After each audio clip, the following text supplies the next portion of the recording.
What's up, guys? Ultraboard 101 here. I haven't been making videos in a while because I've been testing a lot of decks, and I want to make sure they're good before I, show them to you guys.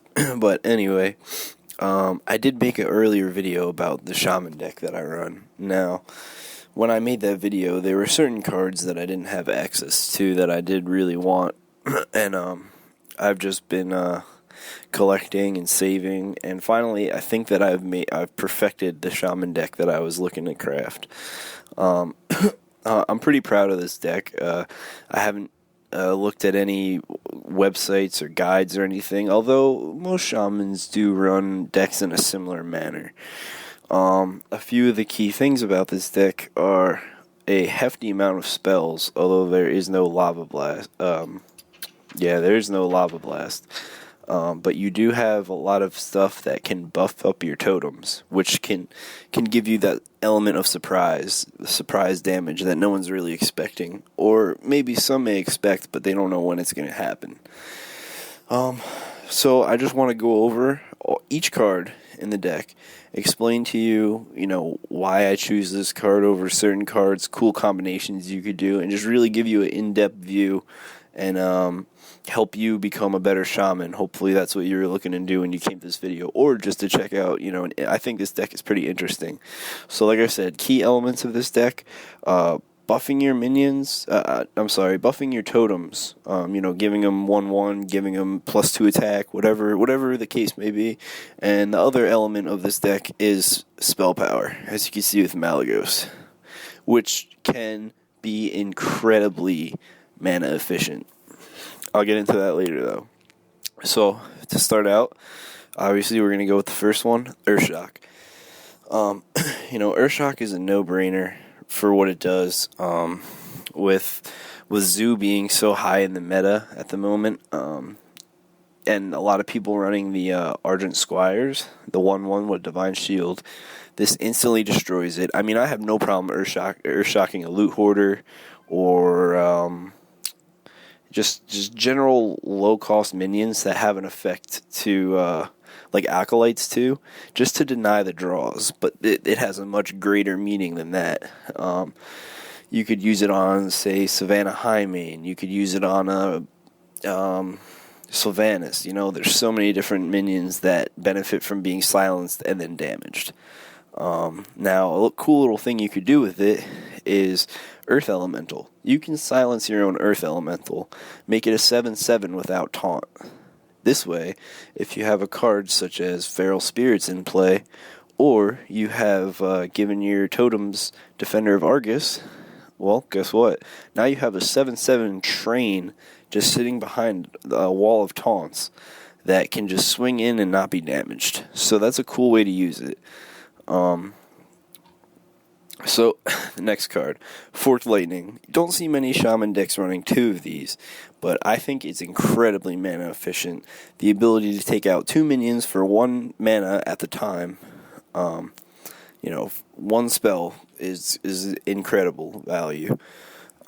It allows you to make really efficient trades when it doesn't kill a minion, say they drop a Zerdrake, 4/4, +1 spell damage to draw a card. Well, if they have another minion on the board as well, Forked Lightning, and then you could bump in something not very strong, or you could bump in with a Stormforged, save one of your minions, keep that board presence, and just be really efficient about your trades.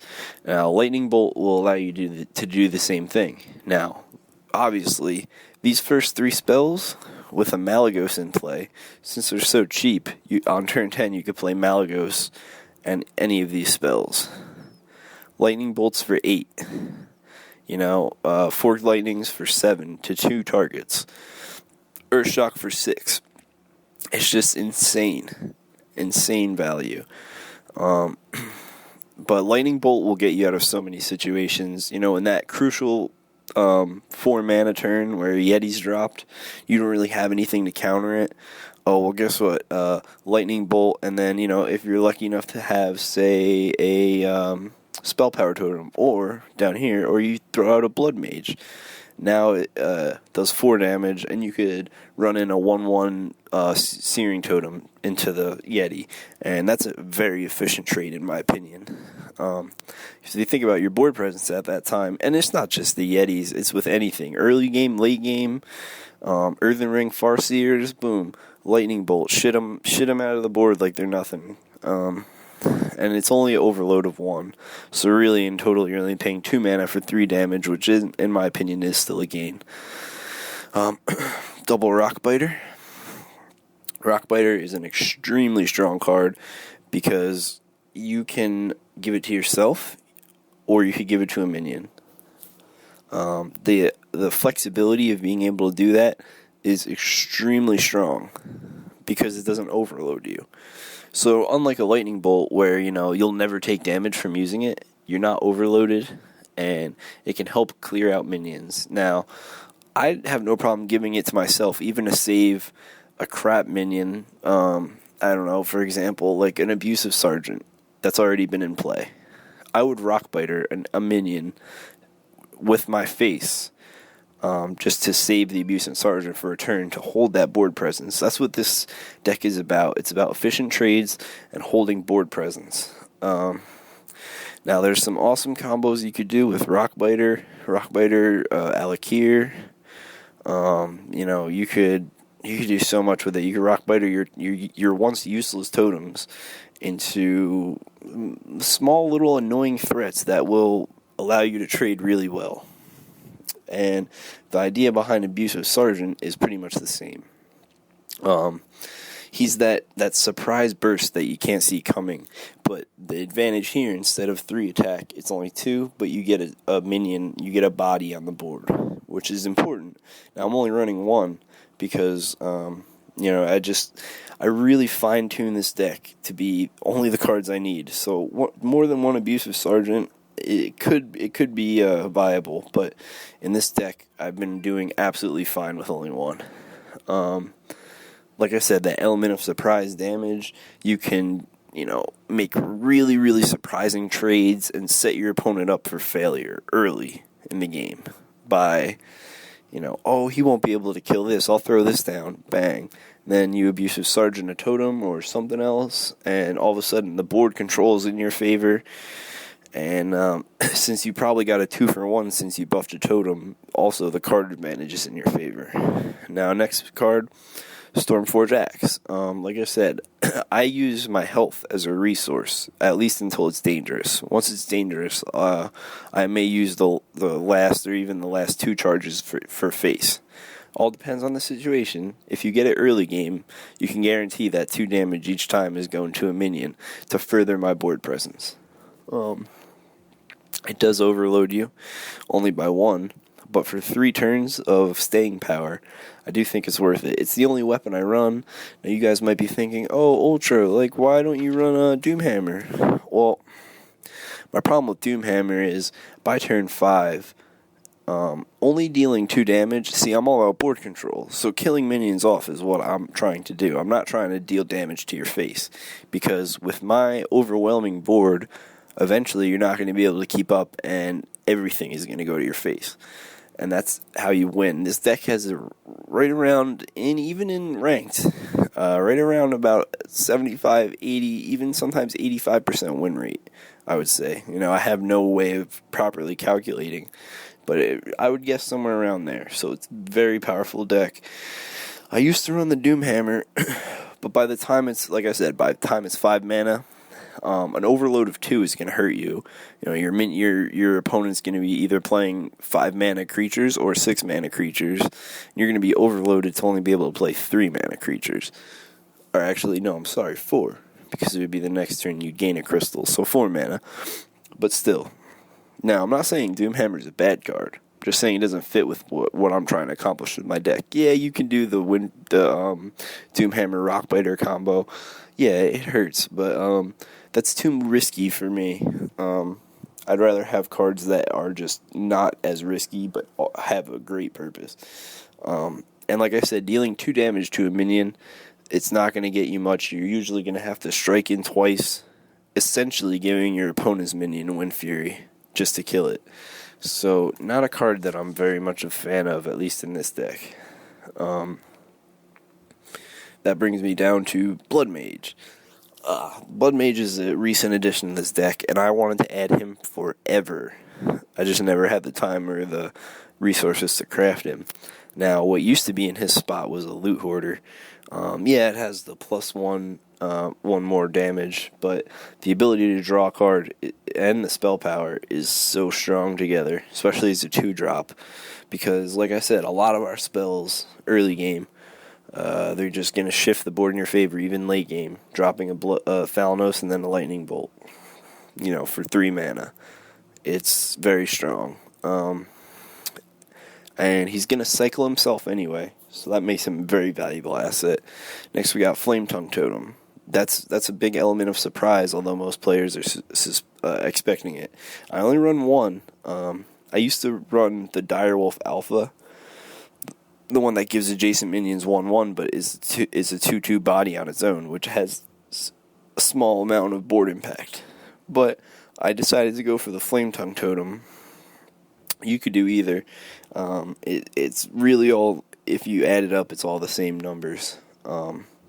But the Flame Tongue just allows you to trade these crap minions, just like the Abusive Sergeant, just like the Rockbiter, for high-value minions that your opponent's playing.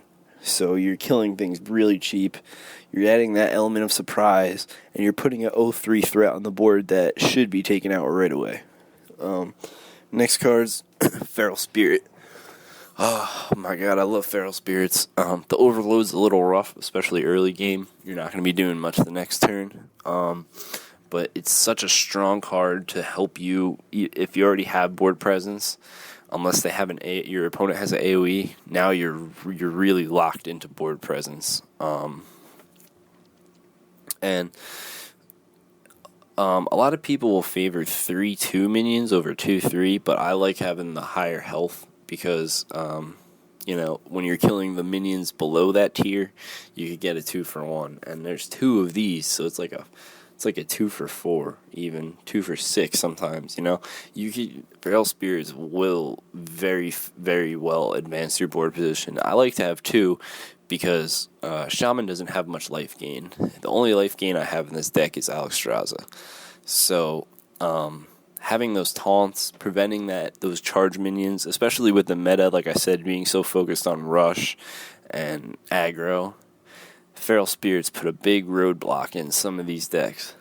And having 2 of them, even one early game, one late game, doesn't matter. Even late game, Feral Spirits is a great card just for those taunts. Now, next card, Hex. I mean, I'm sure there's not much need to be said about Hex. It's amazing. Now, I will say, there are some times where hexing one of your own minions can save your ass. It's very situational where this will happen. It's not very likely, to be honest. Very few situations when it can happen, but it can happen where you hex one of your own minions to get a taunt. If you say you go for a totem and you don't get the taunt totem, and you really need a taunt to protect something.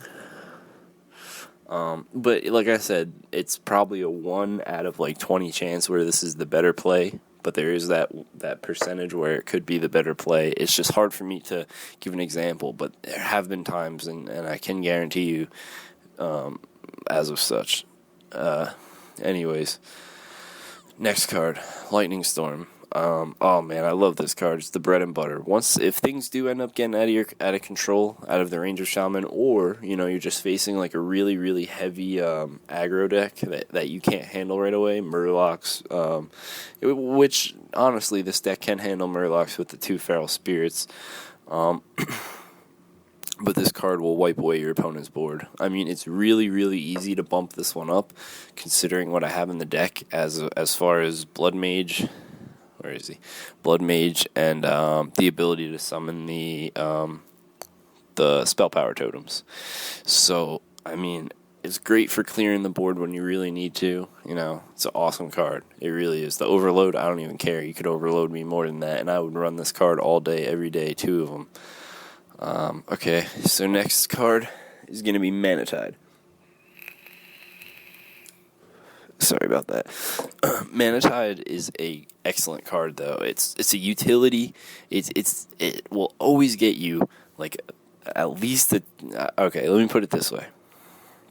Mana Tide cycles itself, presents a huge threat on the board for your opponent, saying, "Okay, I have to kill this." So you could look at it as a taunt, even though it's not really a taunt. Your opponent is going to focus all attention to this totem, guaranteed. And if they don't, then you are going to be out-carding them like crazy with the card advantage. It'll always cycle itself at least once, so right there it's worth it. And it's probably going to draw a removal. And the ability to have all this card draw is just invaluable. So I'm going to move on now. I'm going to bunch these two up together because their jobs are pretty similar. Use the Defender of Argus when you think you're going to need the taunts, and usually I like to use it on my totems because it makes them a 1/3. And 1/3 can be a little tough to deal with sometimes, and sometimes it can't, but it still puts that taunt body.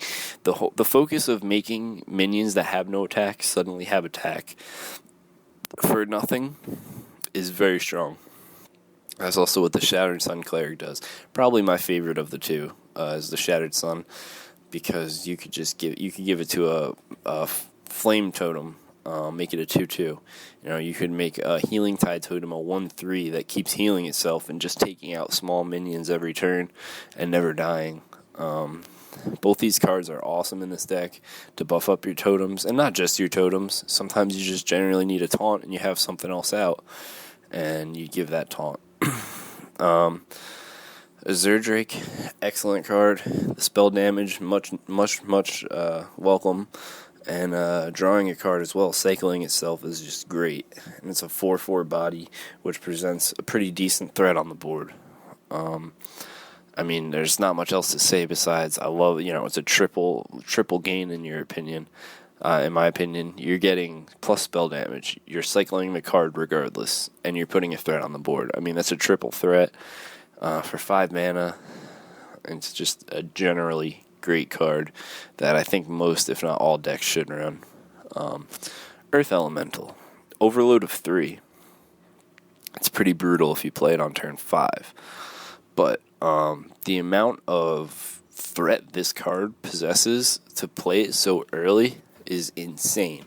Your opponent will either smash all his minions into it, or he'll burn a removal card, and both are a gain in my opinion, considering my later minions are going to be way harder to take out. Well, maybe not harder, but should have a higher priority of taking out than this guy.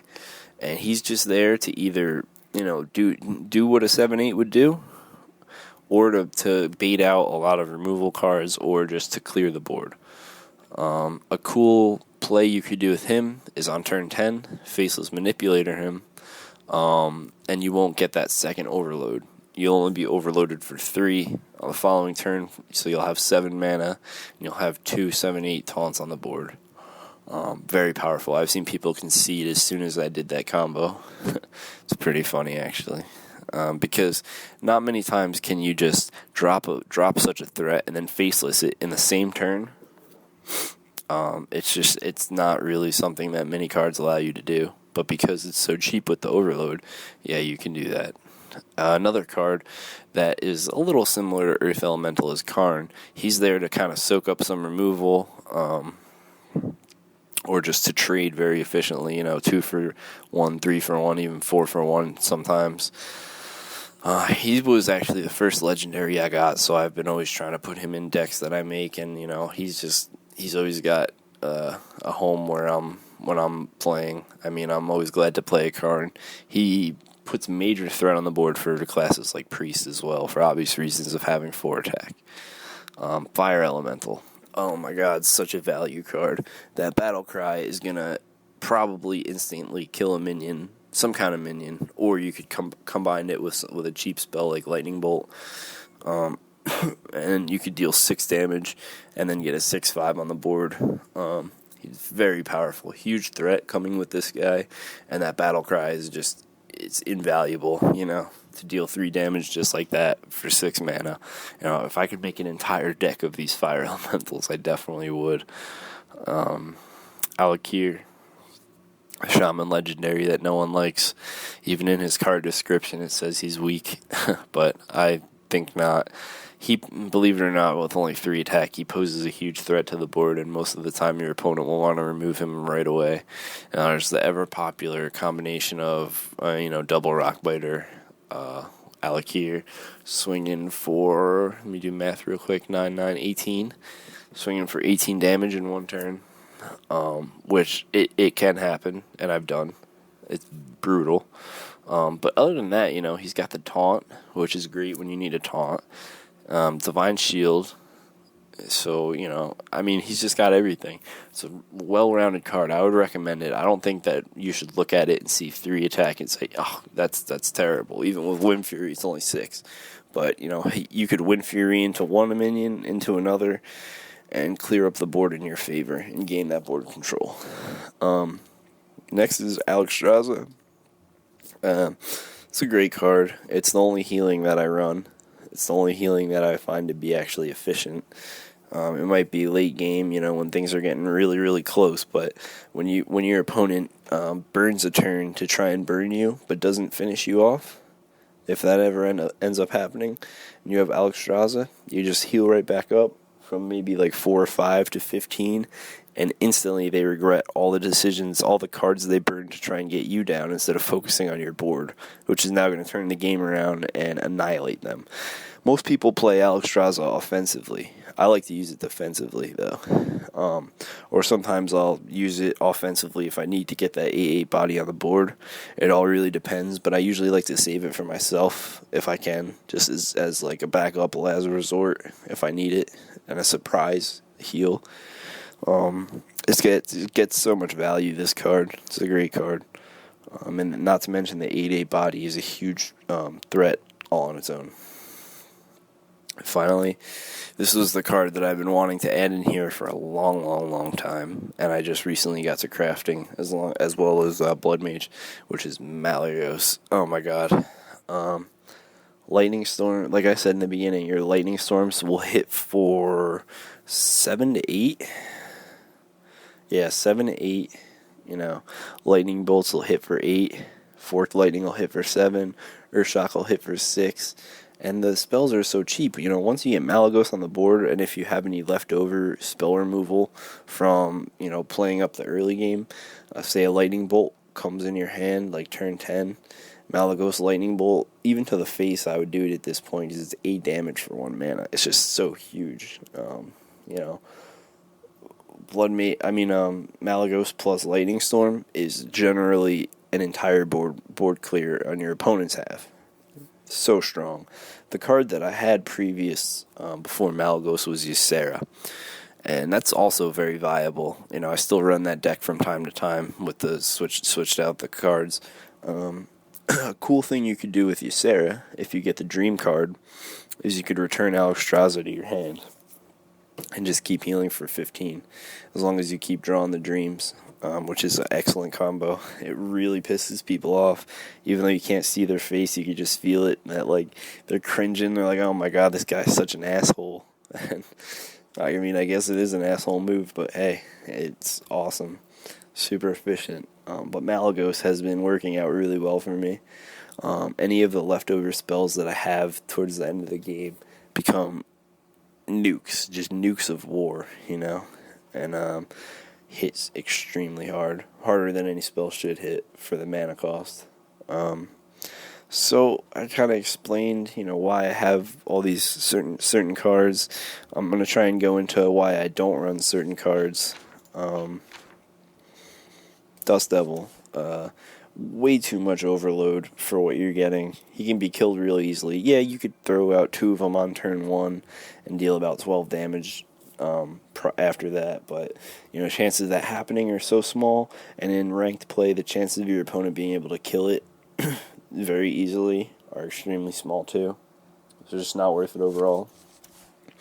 Ancestral Spirit, I feel like that can be a dead draw in your hand for a long time, and it's one thing I don't like is dead draw cards that, I really want to save this, I'll find a really good time to use it.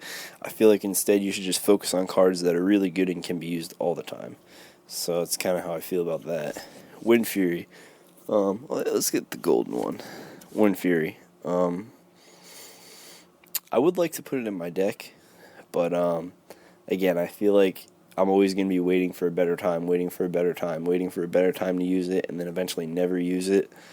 And I feel like it could be a dead draw. It could not be if you just don't care and you're like, all right, I'm going to Wind Fury this 3/3 or this 4/4, and it's fine. I feel like it could have utility, but it just doesn't fit in my deck. Farsight. I actually used to run Farsight when I started this deck out, and I have nothing negative to say about it, honestly. You know, you have chances of drawing a low card, and it'll be a 0 cost, which could be considered not so great, considering that it was already 1 or 2 mana to begin with, and now it's 0. Not too much of a gain there, but when you pull Alexstrasza or you pull Malagos or something huge, Fire Elemental, it can extremely shift the tide of the game fast. I just kind of ran out of room for it and found better cards. So Farsight, you know, nothing negative to say about it. Lava Burst. This is a card I'd actually like to add to my deck. I just can't find room for it, and I don't really have a need for it at the moment. But I feel like it could be very, very decent. Because usually you could bump up your Lightning Bolt to be about 5 damage without much problem, and the overload is less. Yeah, a bumped up Lava Burst is going to be about 7 or 8, but at that point, that's a little overkill on the damage. You're not going to need that much damage unless you got Malagos and you're going for face for 10. So it's really the only situation I would really want it for. But it's not a bad card, it just doesn't fit, I guess, in this deck. Unbound Elemental probably has the number 1 spot for a card that I would like to add to this deck. I just don't have the room. I just can't do it. I don't know what I would take out. I would love to have one because I do run a lot of overload, but I just can't do it. Wind Speaker, I'm going to say, is probably better than Wind Fury because it adds that 3/3 body to the board, but the mana cost is going to kill you if you're trying to pull off a really cool combo. You're not going to be able to combo as much together with it, but that's fine. I mean, Wind Fury, I feel, is a little overrated. I really only like the minions that come with Wind Fury, such as Alakir. The Harpies can be a pretty significant threat too, but I just don't think they fit in this deck.